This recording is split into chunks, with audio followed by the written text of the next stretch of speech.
Hi everyone, in front of me I've got Infinix Note 12 Pro, and let me share with you how to change the screen timeout on this device.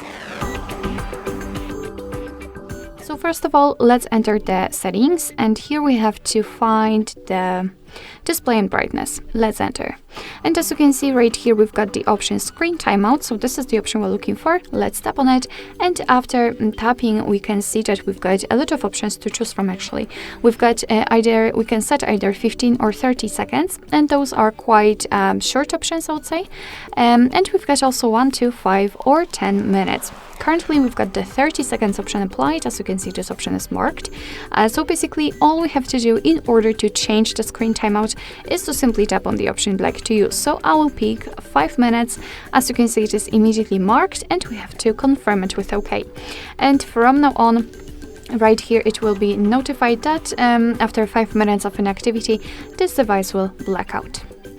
So basically that's all. This is how to change the screen timeout in your Infinix Note 12 Pro. Thank you so much for watching. I hope that this video was helpful, and if it was, please hit the subscribe button and leave the thumbs up.